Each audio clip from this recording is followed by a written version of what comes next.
Hello.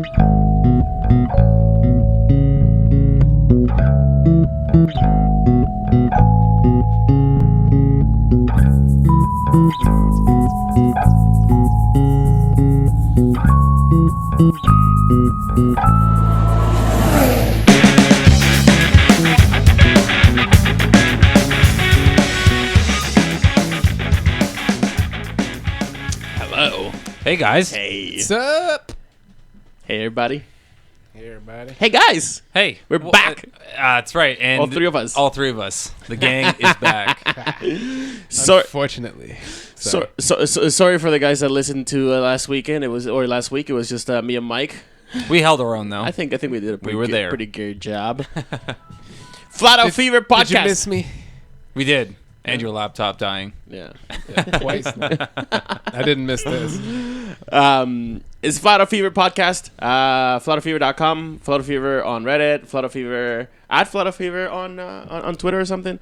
We have a YouTube channel. If you're watching this right now live, that's obviously because you know how to find us. And you know how to enter our contest. Absolutely, we do have one of those going on. That segue? Yeah, let's That was get pretty good. Let's get all that stuff out before we get into the nitty gritty, which is quite thick and juicy today. Absolutely. Absolument, as they say en français. So today we got later on in this very show, Dr. Andrew Phillips. I guess. Who's Andrew Phillips? Danny, tell me about it. He is a mathematician. Yeah, he's or something. Yeah. He focuses on biological. What's interesting to us? Why is he here? Yeah, He also loves F1 as much as we do. or more. He got his hands, maybe a little more. He got his hands on some raw data from the testing. This is how we found out about him. Yeah, He got his hands on a whole bunch of raw stint data from testing. I think something like 100 stints. yeah.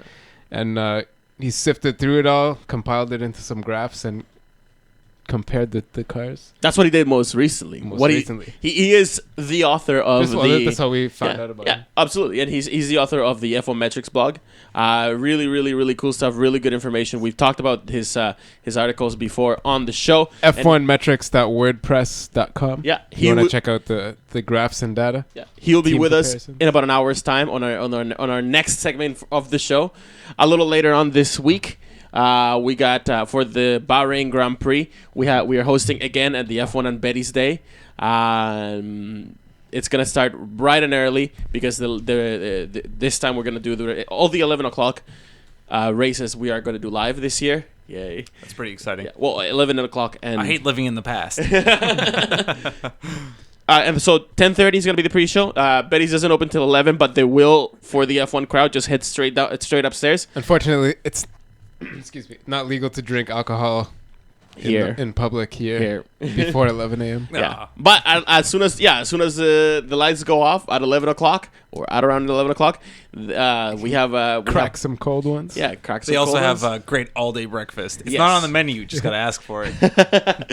And half-price wings and nachos. No, seriously, if you're around the Toronto area, please and want to watch some F1 with some company, and it should be a good one. This weekend is definitely going to be a good one. Especially being live. Yeah, and we even had some good turnout for the last race, and that wasn't live. So the live races definitely do get pretty heated. Another thing that's going on, we have that contest. So let's run by the contest again, because this is very important. We've already gotten some entries, and to those of you that have sent entries, thank you very much. We've replied, I think, to all of them that have sent, just to acknowledge. But yeah, keep those coming, guys. The contest is still going until the first week of May. Now, what is the contest? Oh, let me do it. Yeah. I wrote it all down. All right. So, guys, the contest is, in order to enter this contest, you have to be subscribed to us on YouTube and Twitter. Mm-hmm. That sort of helps us get everyone organized, and it helps us out because we want those things. So it started on March 15th, 2016, and on April 26th. And That's for the contest submissions. That's contest submissions, and the winner will be announced on May 3rd. So the idea is to create an original piece of art about the Canadian Grand Prix. Makes sense, right? Or just you can take that to as much of a general take it to the nth degree, as they say. However much, whatever angle you want to approach that.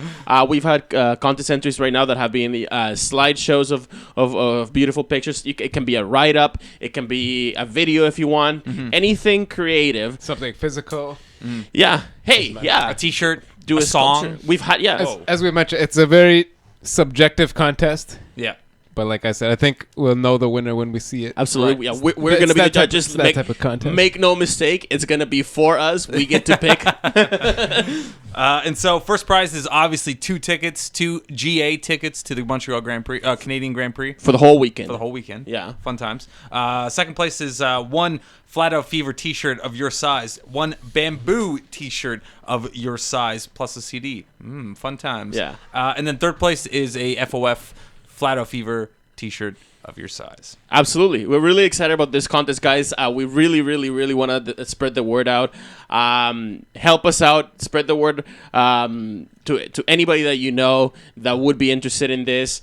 Even if they don't listen to the podcast with regularity, just have them submit their entries. If you do listen to the podcast, welcome. You know what? Say that on your entry. Why not? It might push the decision one way or another. No, seriously though, send in your entries. You have just over a month now. That should give you guys plenty of time to think of something creative and send it our way. All right, on to the show. Yes. Wait, so, what are we starting with, guys?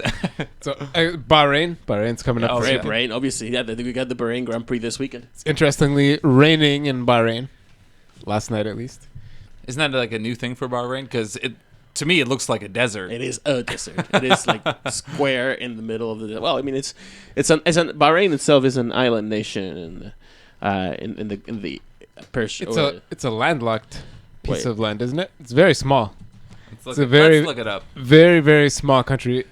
No, it's an island, dude. I've mentioned. Oh, it is an island. What? Yeah. The whole country. The whole country, yeah. Oh shit. Yeah. It's very, very, very small. As I mentioned before, I grew up in elementary school with a guy who came from there.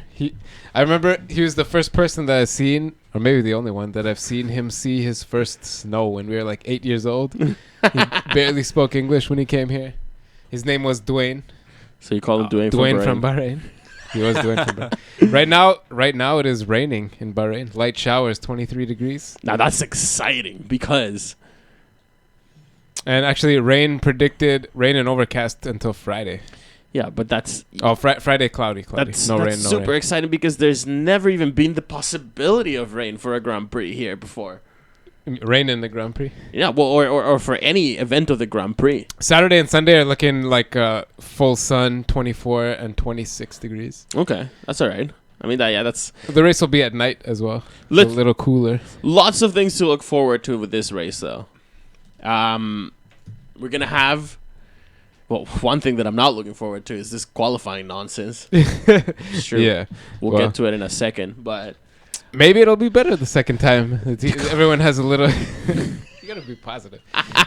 Everyone has a bit of an idea what to expect, you know. Yeah, maybe, but... Maybe. What's gonna mean with this game? So for the people that don't know, the Grand Prix last week was... there were a couple of things that were introduced for that Grand Prix. One of them was the new qualifying format that was, in theory, going to really spice up the action for qualifying, and it didn't end up doing any of that. It actually, it was maybe good for Q1. You watched qualifying, right? Yeah, I did. Q1 was cool until the very end, until the last 3 minutes of Q1 were boring, but the rest of it was quite good fun. See, but again, that could be just in that first time it was boring because the time is kind of open. If you haven't set your time yet, or if you set a bad time, or if you have a mistake, it's not going to be boring. You have that last 3 minutes. Yeah, man, but it's like who's going to be challenging for those last 3 minutes? It's going to be the last handful of cars, 4 of them at most, right? Maybe.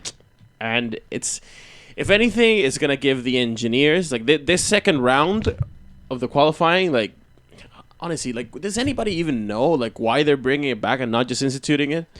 I believe it's because Red Bull and I think McLaren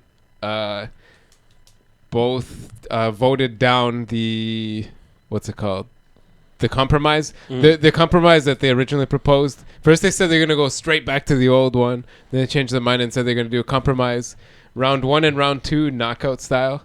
Okay. Round 3 in the old style. Which is they also thought about doing that before the season started for the whole season. Yeah, I remember that because Toby from AMUS, he was saying like that was gonna be the thing. Yeah, because they keep saying stuff publicly that's not true or is bullshit or just stirring up news, which they shouldn't do. But I don't know. I think the hybrid would maybe work good. The first 2 rounds were exciting, and then the last round was. It was at least unique because I watched the Sky version. Yeah. The last 2-3 minutes was everyone just kind of walking around like, what's going on? The commentators didn't really know what to say. People were leaving the track. Yeah, people were just it's I over saw a lot for of the gifs of that, and it's just like people just leaving. It's like look how people. Because there were absolutely no cars. They would have otherwise left 3 minutes later, right? Right. So I don't know. But listen, it wasn't. It's easy to talk shit. Yeah, but it wasn't. Okay, fine. Whether it has potential or not, that's all well and good. I don't know. The round 3 was bad. Yeah. But it didn't do anything like any of what it was supposed to do, which was like they thought that there was gonna be like a full out battle till the very end, and like that last minute and a half is gonna be like fully packed of action. It didn't do that, especially if it's the Mercedes 1-2. They're not gonna be waste a set of tires to fight each other for first. They're starting like a half a meter different on the grid. But here's the thing: the engineers had warned them that was gonna happen. Yeah, everyone. That's why the hybrid was originally proposed before the season started, because it was prediction that nobody's gonna battle till the end. You're gonna use one set your time, and that's where you start, unless you really fuck it up. If you go off the track, or you misjudge your gap, and then you get slowed down by somebody. There's too many things to conserve. You got your tires to think of. You got the engines. Like the Mercedes wants to only use 4 engines throughout the year. So there's the mileage on your engines that you have to, and we can say that 2 or 3 laps here and there extra of running don't really do they make that much of a difference? They do, man. It's F1.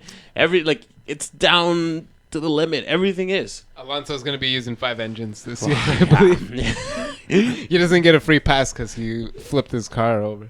Yeah, and walked away. He fucked up, and that's the thing that a lot of people are talking about, because people do see analyze the accident, and they do see Gutierrez maybe turning a little bit earlier. Or we talked about that last week. Yeah, a little, but Alonso drafted up on him really close. Absolutely, it's it is an unpopular opinion, but that thing was Alonso's fault.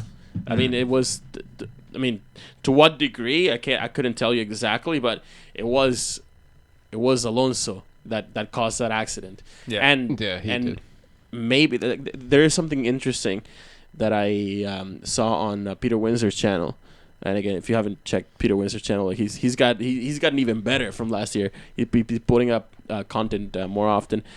One of the things that he said is that accident really, really reminded him of some accidents, or just of something with Gilles Villeneuve, and he remembers going around the paddock with Gilles Villeneuve, and Gilles Villeneuve doing just something with a little ball, and to train his eyes to go side to side quicker, because he was very honest, and he said, "Listen, I'm getting up there in the years, and I've noticed that I've lost some of my peripheral vision." So he's like, so I gotta compensate for that. Wow. And Peter Windsor at least is saying, listen, that accident could be explained if you think, if you make the assumption that maybe Alonso up in the years, and that is. How old is he? 35, 36? Yeah, man. But if you talk to eye doctors or whatever, that is that is one of the things that starts going first of all, is your periphery, and you need that. For spatial awareness or whatever. So if Alonso, last year, didn't do very much close fighting, not really. They were all the way back at the pack now. But if now with that, trying to fight close like that, You need your periphery. You need your fast reflexes. Absolutely. And if he started to lose some of that, like it can only be bad news for him. You know what?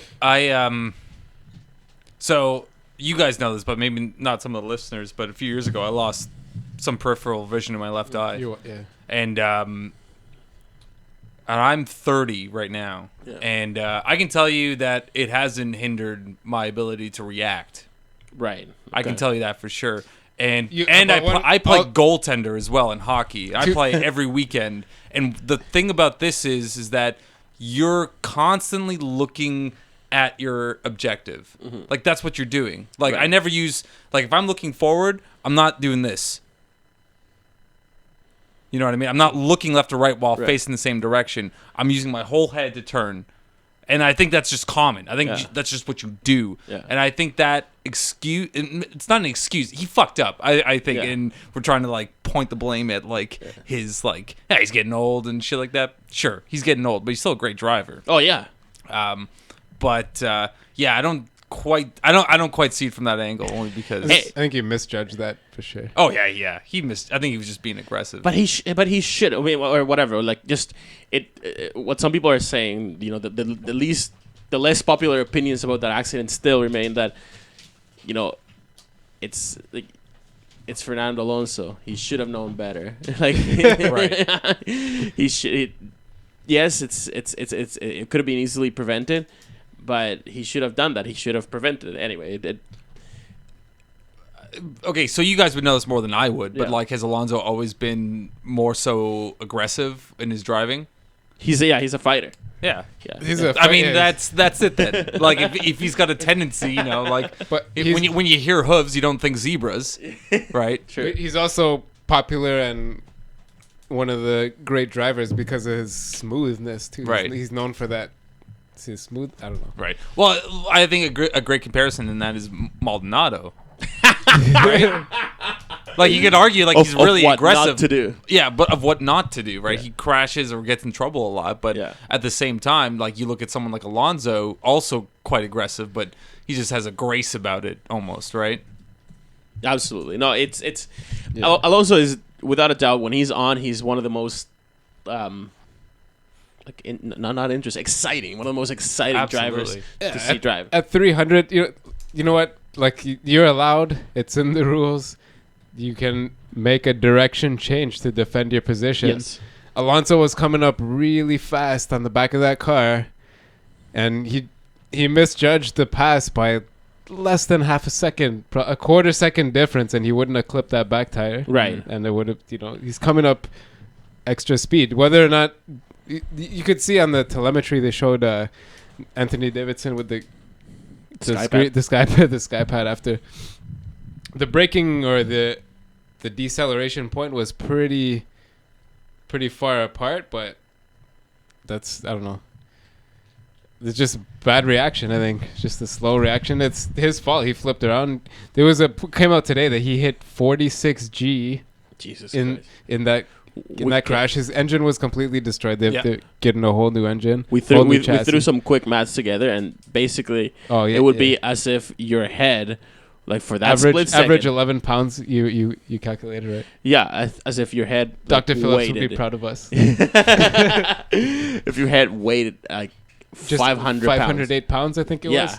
Instantly. Yeah. Boom. All of a sudden, boom. In whatever direction that is, like head down to the side or like pulling it away from your body, that's you'll feel that.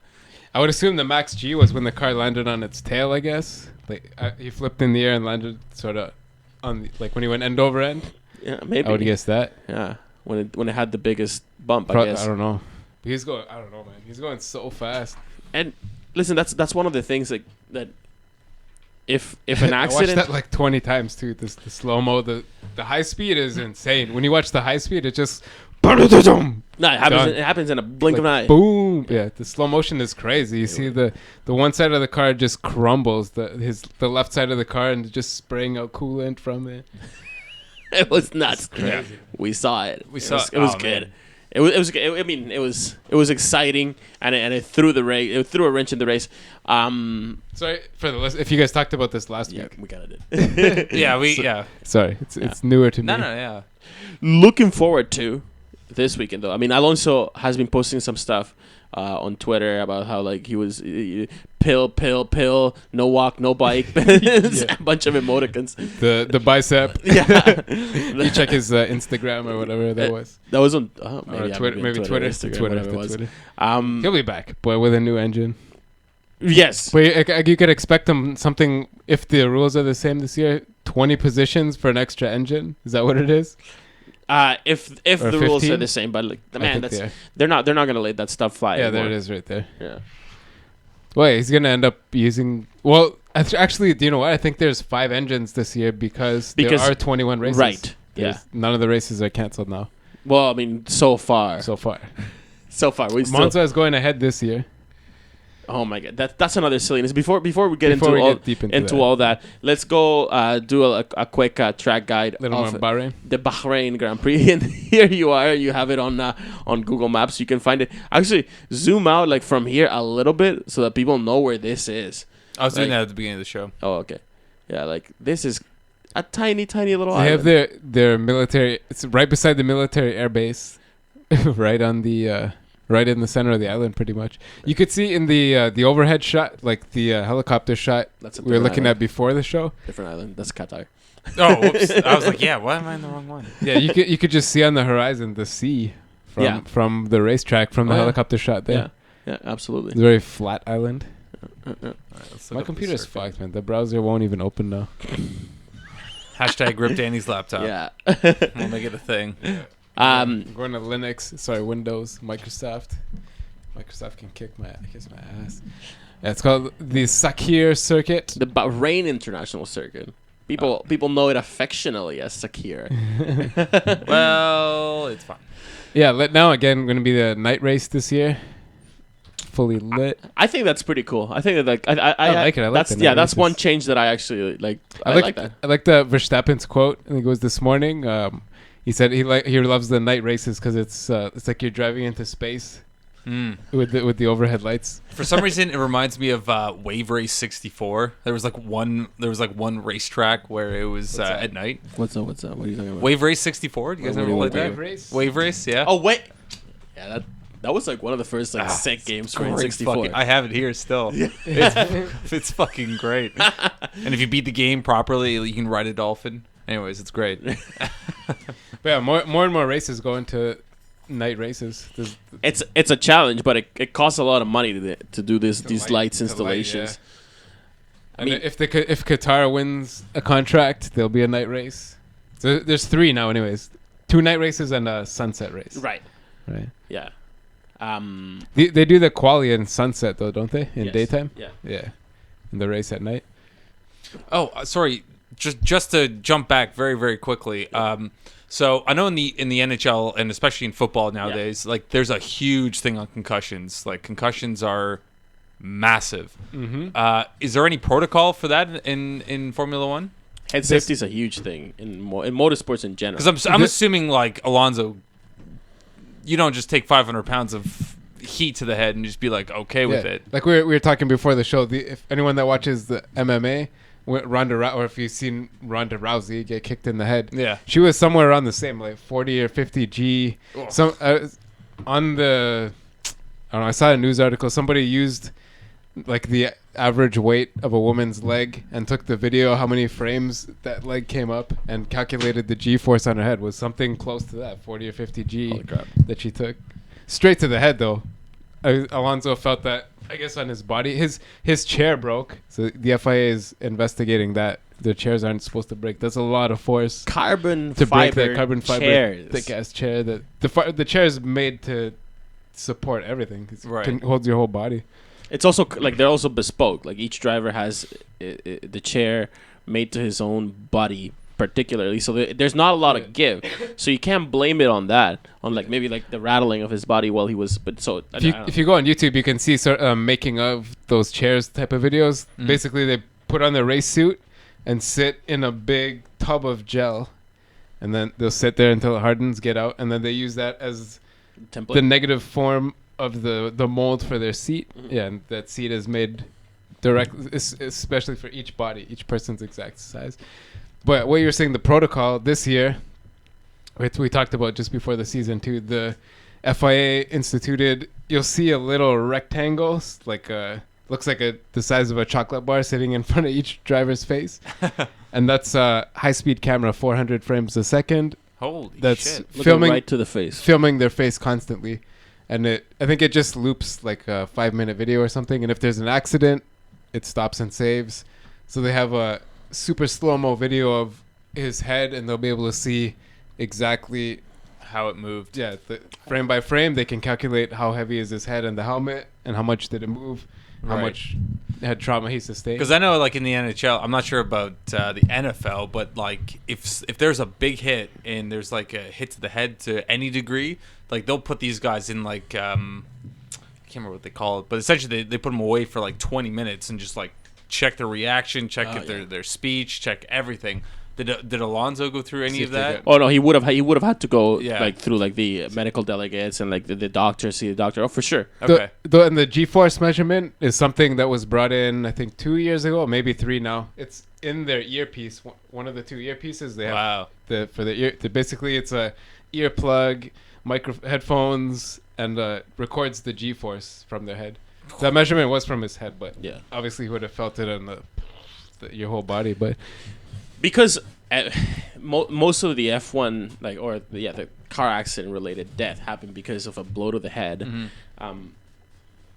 Part of the restructuring of the safety protocols in F1 since all the way back since the 80s, all the way back since Senna's crash, but even before that, was to kind of try to protect the driver's head. Helmets, obviously. Full head helmets. Yeah. The hands device. The hands device is one thing. Like the thing that they have. And everyone was kind of like a chair that sits on top of their shoulders. Yeah. That thing. Everyone was so against. You know what? That was only brought in like early 2000s. Oh yeah. And everyone was super against it. We don't need that.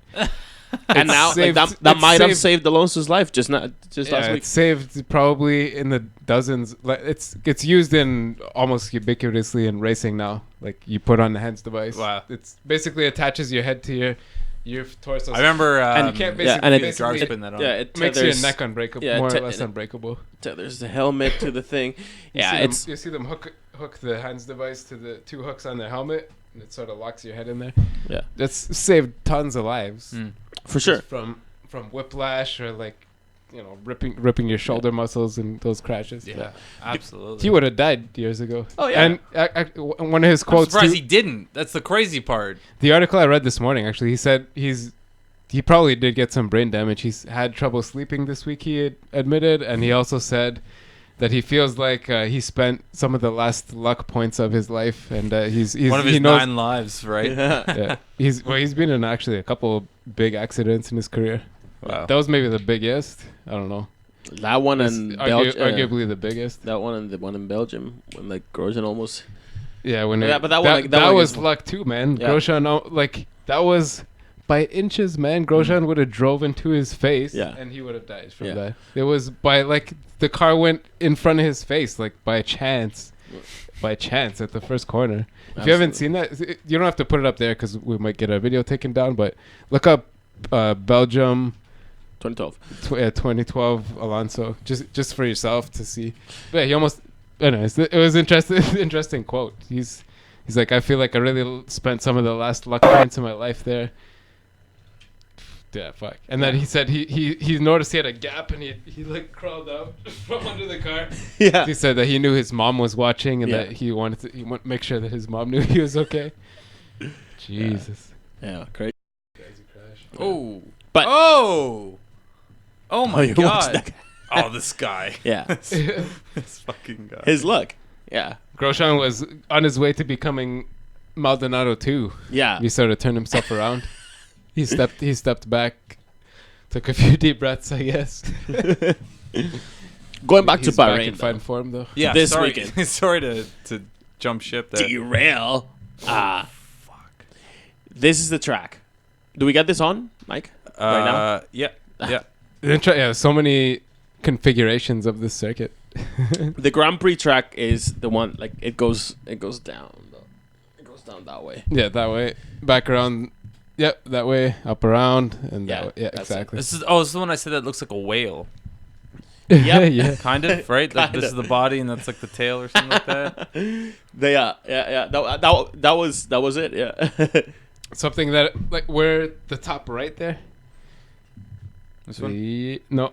Top. Yeah, one? right there. Yeah, exactly. That downhill there. I think that's probably one of the trickiest corners in the circuit, maybe in the whole season. Can you pull up the map like as seen from above, but not the actual like satellite map, but the like the Something that Wikipedia affects one. this track a lot is wind too, because as you can see, the country is an island in sort of like almost like a river, part of the sea. It's just kind of sitting out there. They get crazy wind across that country all the time. Well, it's a little island. It is actually like quite a small island, and it's right by the sea, right by It's sitting off from the main part of the shore. in the Gulf where there's no vegetation, nothing. Like if the only thing that's gonna stop the wind from there is the buildings that people have built, but that's not enough. So you get And tons of wind. You get the Blowing crazy s- wind because the sand is hot and Yeah. the ocean is cold. Yeah, And that's what you get a crazy wind off the shore there in the desert. and then the It's just the wind just blows a bunch of sand onto the track, which makes the track makes it slippery. extra slippery, Yeah. right? Lots of crosswind. You were talking about last year that was a thing. That was a problem. Which corner is it that everybody kept going off on? It's 10 there. 9 Yeah. and 9 you turn left, come downhill, and there's a more than 90-degree turn at 10 there. Right. And it's Yeah. downhill and like a hard break and left. That's Right into straight. that up. is always one of the tricky sections of the circuit. Yeah. It's just like I don't know, like what do you think about it? Of like the quality of the track itself. The circuit, I like the circuit. It's probably one of the underrated ones. It's they don't get the same attendance as a lot of the other tracks. Right. But I don't know. I think the drivers seem to like it. No complaints. It's One of the better Turkey tracks, I guess. It gets a lot of media attention in their country. Like the Bahrainis actually put on a pretty good show for the track and or for the event, and they're actually pretty proud to have still the F1 race. Like it's been going on for quite a while. 16th year. Yeah. 2004 it was launched. Yeah. Not a bad track, not a bad event. It's got its own challenges. Now it's the challenge got even compounded because it's a night race. It used to be a daytime race, so the temperatures are lower than during the day. But the visibility. Yeah. One thing I love about the night tracks is the clear visors. So you get when some of the cars they have the onboard camera facing the driver, and you see the eyes. You see the eyes twitching as they're going around the lap. That's cool to see. But the on the official F1 YouTube channel, they put up this morning The history of the Bahraini GP. They mentioned this track was built on top of an old camel farm. So it's the old farmland. Do you think they used to race those camels? They probably did, yeah. This Probably is would inspire Camel the race. derbies. That might be that original, the oval at the bottom there. That might be an original camel derby oval. the Sakir circuit. It's got such a rich history in racing. But I'm sure, I don't know a lot about it, but I'm sure in the Middle East they race camels like they race horses in other places. I don't. You race farm versus farm. And Yeah. Probably. You'd want to breed the strongest bull camels. I think that's just. One hump or two humps, the two classes. Listen, we're gonna get into like a little bit more about how there's all sorts of silliness going on in F1, but I think that one of the things that could save this sport from all this bullshit is the fact that like racing is just so just the concept, the raw instinct to race is so ubiquitous that it's something that like not everybody might be able to relate to the F1 cars and driving a car at speed, like attacking a track and attacking corners in a different way. But everybody understands like the desire to be the fastest, the first to get there, for sure. The strongest And one, the biggest one. 100%, yeah. Like That's DNA. there's camel races, there's races of just about anything you can imagine. You can race anything for moves. Yeah, Right? Remember Turtles. Kyle's wedding? yeah. the mouse race derby? Yeah, for Buddy's wedding, Kyle, you remember Kyle? Yeah, for his stag and doe, I was put in charge of like making these mouse race rig. No animals were harmed at all. No, in this process. I believe that. Yeah, it's just sort of shadow Absolutely over not. my hands. It's disgusting. A little bit of mouse pee, mouse poo around. No. Yeah, we had a little bit of gambling for the bride and groom to be. Do you know that you can return those mice? Then later, that's what they did. They returned them to the store, to the pet shop. How many were there? There were, I think we raised half 6 a dozen mice. or so. Yeah. Okay, and you just bet on them? Yeah. Yeah, we had they were Brilliant. split. Built the course. They were split into lanes, Yeah. and then you just place your bets like a casino with lots of money for Awesome. the new couple. Which no money was bet. Actually, there were tokens. Oh right, tokens. Yeah. No, it's because you can't gamble in Ontario. No, yeah. This one. Oh, whatever. So I got a question about this circuit. Who does this circuit favor? We're gonna have to find out. Might have to ask our guest today. Ooh. Who that could be. Yeah. I think that, who's done well here over the years? This is I hate to say it, but this is very much a Hamilton track. He's a guy. Because I'm seeing I'm seeing a lot of straightaways here, so like I'd say like a powerful engine is probably gonna. Oh, but you could say that about. It's more like they're shorter straightaways. It's more like a mid track. There's also some tricky corners, a lot of elevation. Yeah, I don't know, man. Here's the deal. So apparently, this track has only had one person that's done that's okay. So who's won the most here? Alonso. Really? And he won here his very first race with Ferrari. He won it here. Wow. Yeah. Also, as we learned from the F1 history video, that only 5 of the Grand Prix here have been won from pole position. So pole might not matter as much. Yeah. But also, since it's moved to a night race, it's more of a standard temperature, I guess, of the daytime. A lot of the I don't know, the switch up could have been from the heat. It was one of the hottest races. Mm. Yeah. Yeah. And where they say 2005 or 6 was The hottest. one of the hottest races of all time. The Yeah. top few races of all time for heat. Wow. It was over 120 degrees average temperature, Fahrenheit, whatever that is in Celsius, maybe 37, 38. Mm-hmm. That's crazy. Especially even in the cooler climates where they were cold races, that there's still something like 50 degrees Celsius, something inside the cockpit. Man, that's nutty. Yeah, crazy. Since the race, I mean, would you say though that since it got moved to a nighttime race, the event has become a little bit more predictable? I don't know. I don't know if there It's was hard to ever like say. a huge amount of unpredictability. I mean, the fact that the pole man wasn't the winner all the time could have reflected to some of that, but that could be for entirely different reasons. Now, like you said, the temperature change and the fact that it was so hot, and maybe not everybody's as physically fit with the heat as some people. Yeah. Maybe Alonso, being Spanish, he's used to the scorching heat. But Something I could say about being in the Caribbean last week, and I tried this last year when I was in Jamaica. You just see everyone just kind of wearing, jeans and then a t-shirt and a shirt like you're wearing now. Like it's just hot. It's always hot. It's always going to be above 25 Celsius. And then in the summer reaching like 35 and 40. And like, you just wear whatever. It doesn't matter. Yeah. You don't have to wear shorts and a t-shirt. Like it's just hot. It's hot. the only I think people there really is that something- exclusively wear shorts and a t-shirt when they're at a hot place are American tourists. Yeah, I guess so. I saw in the Bahamas, this girl was wearing like her bathing suit or whatever. Yeah. And then we're just walking down the street in the town in Nassau, and these 2 local girls are like, "Look at this girl. Why don't you put some pants on?" And they sort of get upset of the tourists wearing, your bathing suit in the town. That's for the beach. Yeah. They're wearing pants and a shirt. They're dressed like properly, like properly. People would. Why wouldn't you if you live there? But yeah, I think there really, really is something to say for people that are born either in hot or cold temperature.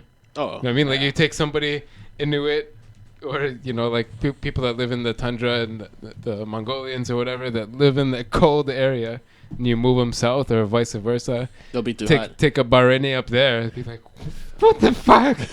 I remember distinctly, man, being like 8 or 9 years old. My buddy from Bahrain, his first snow was like grade 3. Tripped him grade 2, tripped grade him right 3. out. Yeah, he was like, looked like worried, like, what the fuck, man?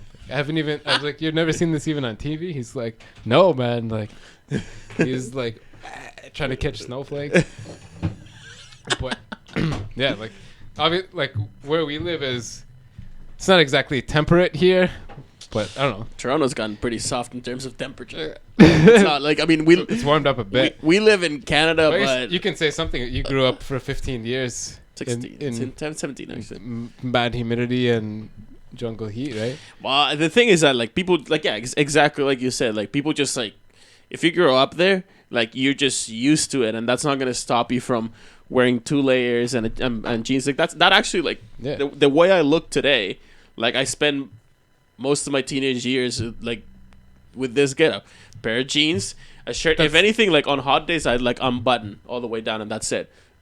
Yeah. When I was in Jamaica, I did it for a couple days just to be like, see how it is, and that's how it is. Just it is what it is. You're just hot. You're hot anyways. Yeah, but for sure, like you get like when my first few years here, the cold was piercing and something that I wasn't used to or whatever. And I think I was just gonna ask you. So you've been here now like 15 years. You become acclimatized? I think something that your body changes, or yeah, but I had to make an effort too. Like I had to I really like I was like, well, I'm here, I'm living here, so I like went out and like I tried skiing and whatever, just kind of like make something out of a horrible situation. And so let me ask you this now. So do you think if you went back in July, it'll take me a while. You think it would be like, fuck, it's hot here? Yeah. Is it in your blood? Yeah, but that you were born, like you came from the womb and that you came from, you were a zygote in 35 degrees, right? 35 to 38 at least. But so is it in your blood, or when you go back? So say you and me went there now. Yeah, I'm acclimatized here. I think I'd have a better time switching back. Like, I think I'd for sure you would. Yeah. And just being, you know what, the heat itself, like whatever, like your the temperature that's being read on a thermometer, honestly is like sometimes so meaningless, because like over here it matters a lot because there's like huge fluctuation in the temperature, but over there closer to the equator, like if there's gonna be a 5-degree swing either way, it's gonna happen over days. Not here where it can be like 15 degrees like from morning to afternoon. Especially our city, Toronto, is right on a lake. Yeah, it makes a huge difference. Yeah, no, over there you get a lot of humidity still. But yeah, because it's so gradual, the change. Mostly, most of the time, people don't pay attention to the weather channels or anything like that. Colombia is very inland. Well, part of it, yeah. A lot of it, I guess. But it's the humidity, man. The fucking humidity is what makes a hot day like unbearable. Like, I wasn't even super south where I went last week, and like you lent me that book I was reading. Mm-hmm. The pages were like this. The pages went wavy just from the humidity in the air. Yeah, it was crazy. One thing that I miss and don't miss at the same time, that I wish that maybe like F1 would capitalize, is that there's some places like where I lived in Colombia where sometimes it can rain and not stop raining for days at a time. Really? Like if you go to the rainforest, that can happen, like for days at a time. Like I remember one time when I was growing up, like it was obviously like the worst that it had gotten for a while. Like people were talking about it, but it started raining on Sunday, and it did not stop till next Sunday. Whoops. Like a full 7 or 8, almost 8 days of just like raining, and not like this drizzle that you get here. It was like rain all the fucking time. Holy raining, shit. Thunderstorm, just all the time. And what did people do? They just put on a raincoat and went about their days. You just like I still had to show up to school. I still had to, Oh, the bus can't pick you up. No, go to fucking school. Actually, I rode my motorcycle to school then. And see, wow. I think you'll find a lot of the drivers are really aware of that, and they would have gone probably straight from Melbourne here to acclimatize. Yeah, no, actually, a lot of them do. A lot of them, especially the mid-European ones who live more or less where we do Yeah. in Toronto here. Buddy, The weather's- Valtteri Bottas, you best believe that he was there. yeah, from the far north. Believe. Yeah, so they're gonna climb it, and then also they have to race the race with a heavy helmet, a fireproof suit on, strapped Jesus. in. I wonder, Which is I wonder how much water weight they lose per race. 2 kilos. a lot, yeah. 2 kilos. 4 pounds. Wow. Yeah, and you can lose like 7 in a weekend. But I guess I think that was maybe more of a That's the average, late though. late Like- 90s, early 2000s. I think people have been a lot more conscious about nutrition and sports nutrition, especially in hydration. You can do whatever you want, man. It's like it's just a fact of life. You're strapped to a furnace. Yeah. You know, like you're going like there's like nothing about an F1 car except for like maybe like 0.002% of it is made for the driver's comfort at all. Yeah. Like Yeah. nothing. It's like only like the seat. Like Yeah. Rosberg's knee pad. Yeah, exactly. a couple of like foam things like on the butt for some drivers. The drivers that are short enough. Because if you're a tall driver in Formula One, you gotta believe that a race for you, a full race distance, is grueling, man. Like you're being like it's close to torture at 300 kilometers an hour because you're being banged all the time. Like you're hot. You're in 2 or 3 layers of fireproof material which does not breathe No. very well. I wouldn't imagine so.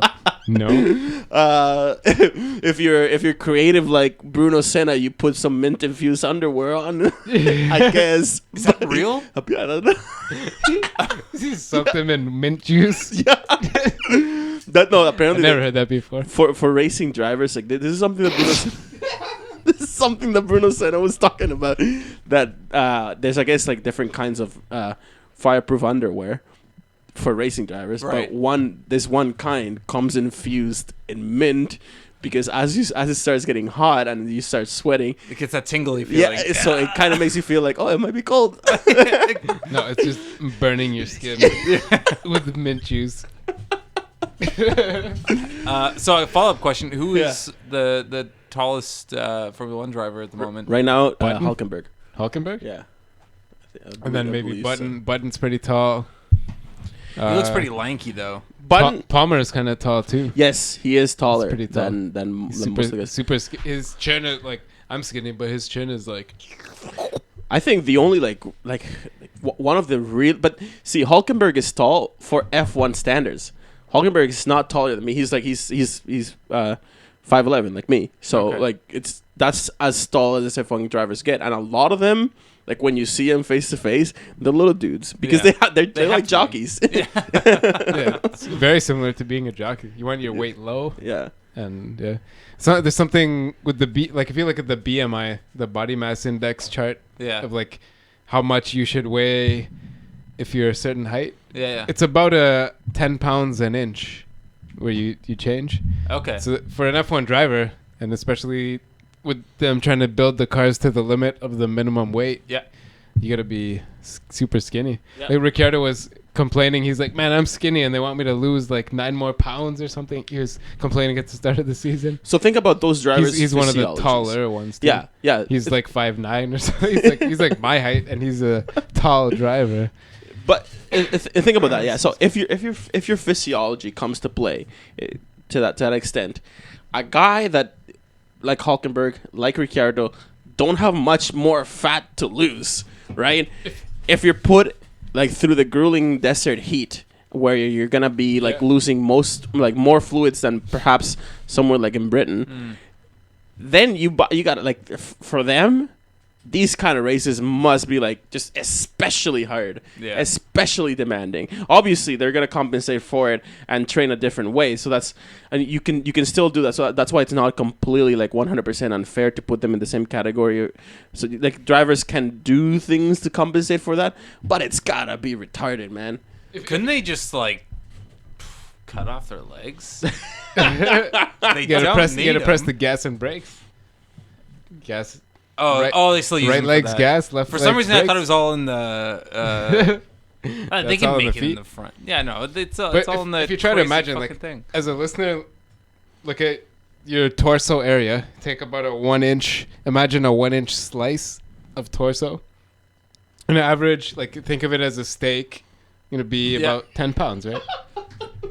That's where the BMI comes in. So think of a person an inch taller than you. Your average it on your torso.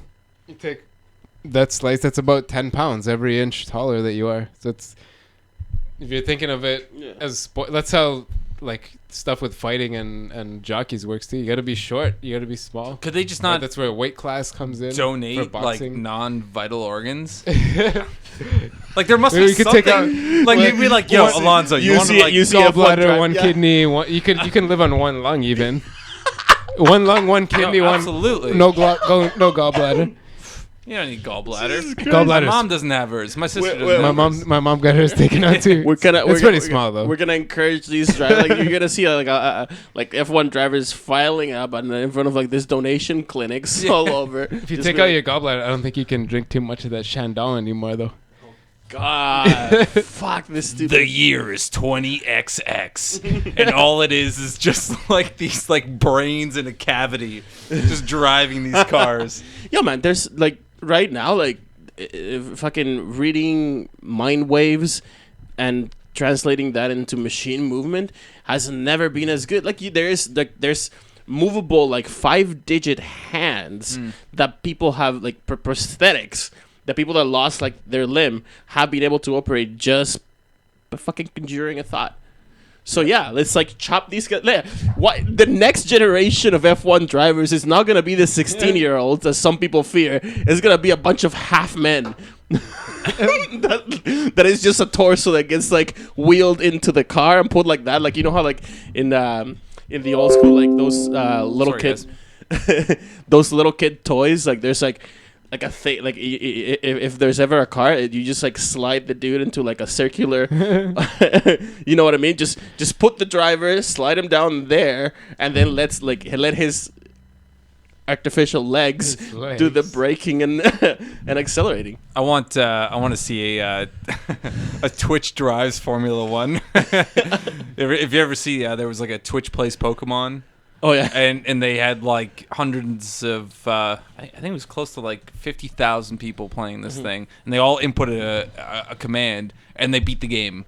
They beat Pokemon. I think it was like either red or blue, just on that. Really, the whole community. So F1, embrace Twitch, let them drive it. They'll figure it out. They know. It was like the current management of 1,000 people at once beat the Pokemon like quickly or what?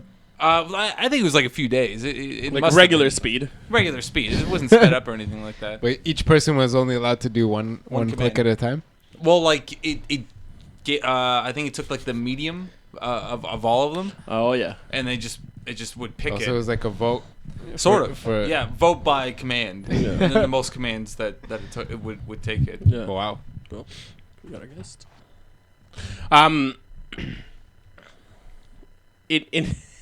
In that light, I'm like just talking about that. Oh, there we go.